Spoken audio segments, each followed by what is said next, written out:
ओम शांति भाई जी। ओम शांति। भाई जी, वो सर्दी के बारे में हम जानना चाह रहे थे। सर्दी के लिए हम क्या उपाय कर सकते हैं, जो आप बताना चाहें? सर्दी के लिए हमने जो प्रैक्टिकल प्रयोग किया और बहुत सारा अनुभव है उसके लिए, तो उसमें हमने फिटकरी को ज़्यादा यूज़ किया है।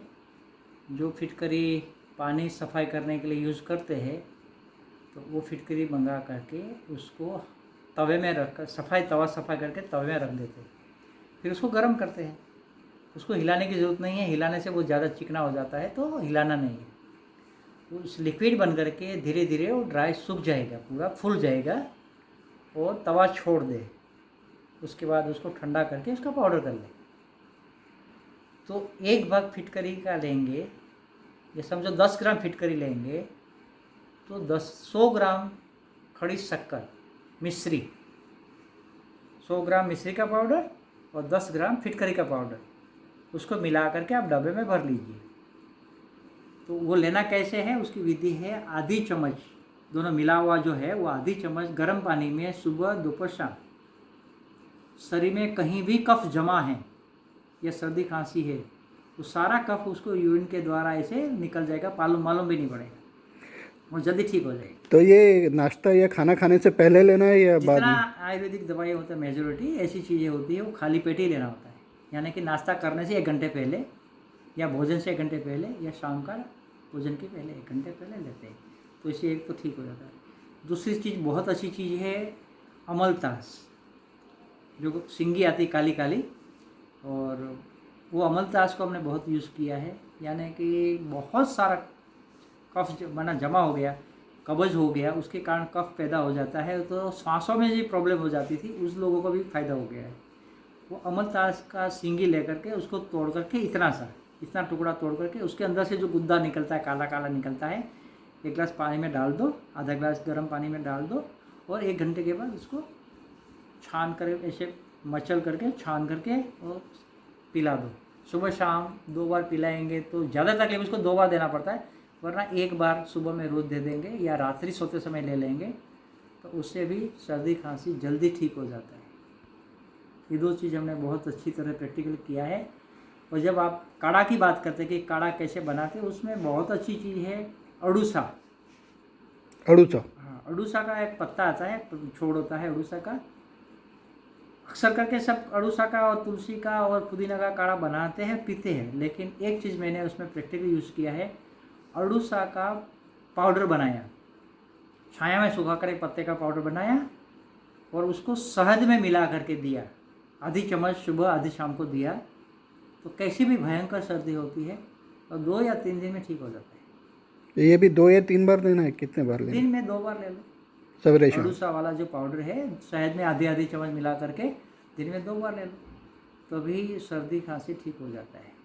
और काढ़ा में अगर बनाते हैं अड़ूसा का पत्ते का, तुलसी का, अदरक, पुदीना, काली मिर्च और थोड़ा सा हल्का सा हल्दी डाल करके उसका अगर काढ़ा बनाते हैं, तो उस काढ़े को ठंडा करने के बाद शहद डाल सकते हैं, हल्का ठंडा करना है और उस शहद डाल करके पिलाएंगे, तो सर्दी जुकाम खांसी सब में बहुत अच्छा काम करता है, उससे जल्दी आराम हो जाता है। तो ये कितने दिन में इसका फ़ायदा पता चलता है? 3-4 दिन में ठीक हो जाता है पूरा।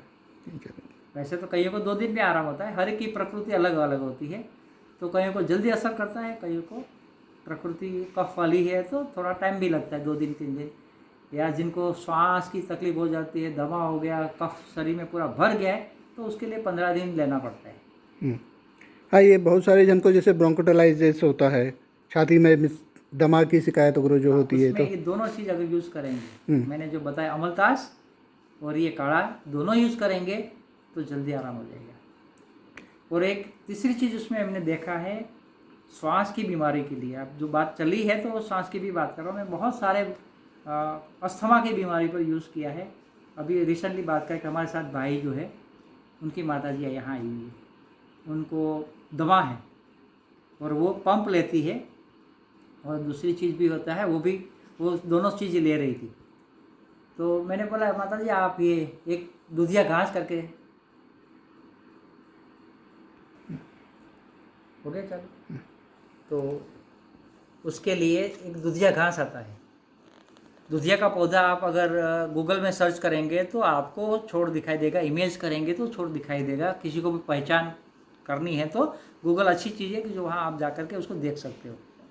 और बहुत अच्छा, जहाँ तहाँ जैसे कहते हैं ना पतवार रोड पे, यहाँ कहीं भी बगीचों में हो जाता है, तोड़ने से दूध निकलता है। वो मुट्ठी भर शाम को खा ले, मुट्ठी भर शाम सुबह खा ले, उससे दमा वाले, सर्दी वाले, खांसी वाले सब आराम हो जाता है उसको फटाफट। आज उसका वो पंप और दवाई बंद हो गई, इतनी दवाएं दे रही है रोज, कहते कि भैया मैं तो इससे बहुत ठीक हो गई। तो इसको सुखा के करना है या कच्चा? सुखा के करेंगे तो पाउडर बना करके ले सकते हैं, और कच्चा भी खा ले, उसमें कोई टेस्ट भी नहीं है कि जो किसी को तकलीफ हो, खट्टा तीखा मुरा कुछ नहीं है, कोई भी लेते हो बहुत अच्छी है। क्या नाम बताया आपने उसका? दुधिया। दुधिया। इसमें 2 प्रकार की दुधिया आती है, एक छोटी दूधी कहते हैं, एक बड़ी दूधी कहते हैं। तोड़ने से दूध निकलता है और जहाँ तहाँ बगीचों में, रोड पे, इधर उधर कहीं भी हो जाता है।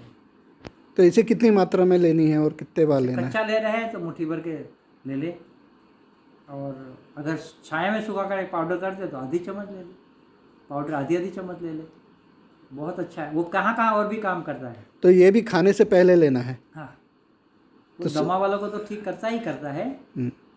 अगर किसी को कब्ज है तो भी काम करेगा, और किसी को अगर लूज मोशन हो गया तभी काम करेगा।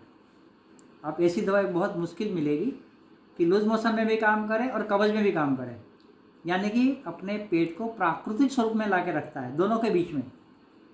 तो ये बहुत अच्छी चीज़ है। दूधिया खाएंगे तो कब्ज भी ठीक हो जाएगा। अगर लूज मोशन बहुत ज़्यादा है, इतना कि डॉक्टर हाथ ऊंचा कर दे कि अभी मेरे पास कोई इसका इलाज नहीं है, आप उसको दूसरा कुछ भी कर लो, भगवान को याद कर लो, वहाँ तक वो ठीक हो जाते हैं। लूज मोशन, वॉमिटिंग कितनी भी हो, कैसी भी वॉमिटिंग हो, ये दूधिया घास खिलाओ, वॉमिटिंग मत हो जाता है। और मैंने तो उसको बवासीर, पाइल्स में भी प्रयोग कराया है, लोगों का पाइल्स ठीक हो जाता है।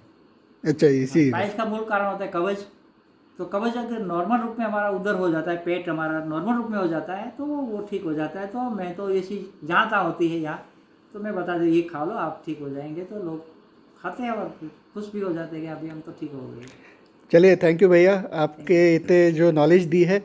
आशा करते हैं कि जो भी हमारे लोग भाई बहन देख रहे हैं तो ये इसका फ़ायदा उठाएंगे, और नई एपिसोड में आपसे कुछ और नई बात सीखेंगे कि जिससे हम घर में लोगों का ये कर सके इलाज। अच्छा, मेरे पास जो अनुभव है मैं बांटता रहूँगा। Thank you. ये हैं वल्लभ भाई माउंट आबू से। धन्यवाद भाई जी। ओम शांति।